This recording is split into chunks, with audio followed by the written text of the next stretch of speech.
நேரத்தின் நாதம். நேரத்தோட நட்பு செய்வது எப்படி? காலை ஒளியின் முதல் துளிகள் ஜன்னலின் வழியாக நுழைந்தபோது சாமின் கண்கள் மெதுவாக திறந்தன. அவன் திரும்பி மணிக்கட்டை பார்த்தான். 7 மணி. இன்னும் கொஞ்சம் தூங்கலாமே என்று தலையணையில் முகத்தை புதைத்தான். ஆனால் அந்த அமைதியிலே அவன் மனதில் ஒரு சிறிய குரல் எழுந்தது. நேரம் நின்று காத்திருக்காது சாம். நீயா ஓடப் போற, நேரமா ஓடப் போறது? அந்த குரல் சாதாரணமில்லை, அது அவன் மனசாட்சியின் குரல். அது அவனை ஒரு கேள்வி கேட்டது. ஒவ்வொரு நாளும் நமக்கு 24 மணி நேரம் கிடைக்குது. அந்த 24 மணி நேரத்துல நீ உண்மையிலே உனக்கு முக்கியமானதுக்காக எவ்வளோ நேரம் செலவழிக்கிற? சாம் ஒரு சாதாரண மனிதன். அவன் வாழ்க்கையை ஒவ்வொரு நாளும் ஒரே மாதிரிதான். அலாரம் ஒலித்தால் சில தடவைகள் தள்ளி வைப்பான். எழுந்த பிறகு அவசரமான காலை உணவு, அவசரமான பேருந்து பயணம், அலுவலகத்தில் முடிவில்லா கூட்டங்கள். நாள் முடிவில் இன்னைக்கு எதுவும் சாதிக்கலையே என்ற ஒரு மூச்சு மட்டும்.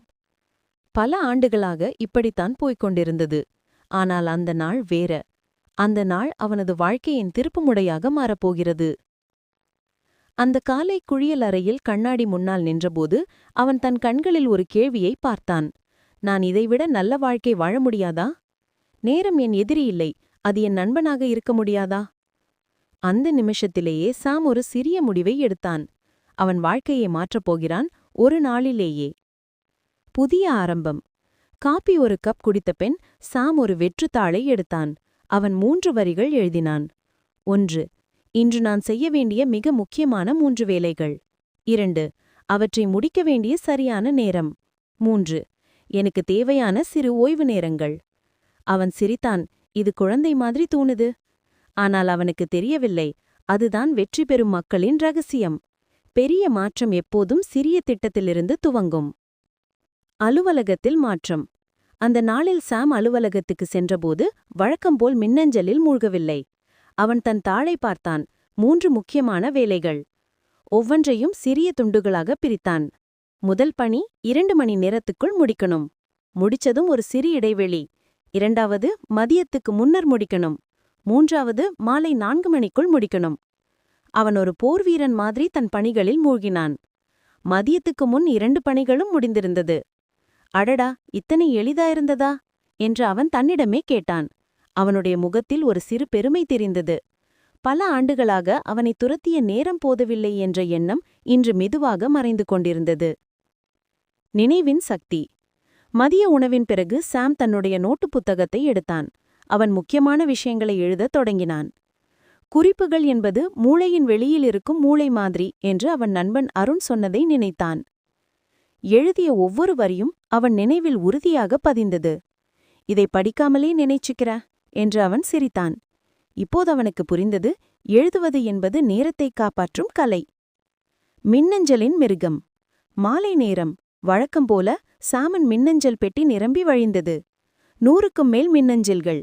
ஆனால் இப்போது அவன் பயப்படவில்லை. அவன் ஒரு புதிய முறை அமைத்தான். முக்கியமானதை மட்டும் சேமிக்க.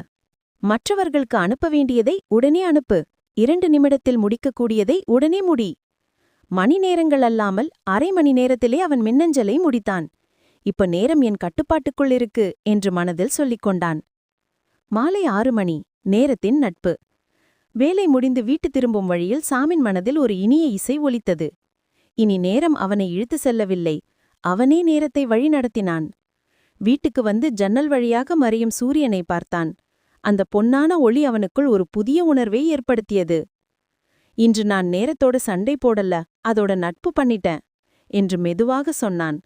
அந்த நிமிஷத்தில் அவன் மனம் அமைதியாக இருந்தது. அவன் வாழ்க்கை மாற்றமடைந்தது. இறுதி சிந்தனை. நேரம் ஒரு கொடுமை இல்லை, அது ஒரு ஓடும் நதி. அந்த நதியை நிறுத்த முடியாது, ஆனால் அதை எந்த திசைக்கு செல்ல வேண்டும் என்று நாம் முடிவு செய்ய முடியும். சாம் அந்த நாளில் கற்ற மிகப்பெரிய பாடம், நேரத்தை கட்டுப்படுத்த முடியாது, ஆனால் நம்மை அதற்குள் ஒழுங்குபடுத்த முடியும். அந்த பாடம் இனி அவன் வாழ்க்கையின் ஒவ்வொரு நாளும் ஒலித்தது. நேரத்தின் நாதம் போல மெதுவாக, இனிமையாக, உறுதியாக. நண்பர்களே, இந்த கதை உங்களுக்கு பிடிச்சிருந்தா ஒரு லைக் போடுங்க. இது உங்க வாழ்க்கையும் மாற்றும்னு நினைச்சீங்கன்னா உங்க நண்பர்களோட ஷேர் பண்ணுங்க. மற்றும் இப்படியான இன்னும் பல ஊக்கமூட்டும் கதைகள், வாழ்க்கையை மாற்றும் கருத்துக்கள் வேணும்னா நம்ம சேனலை சப்ஸ்கிரைப் பண்ணிடுங்க.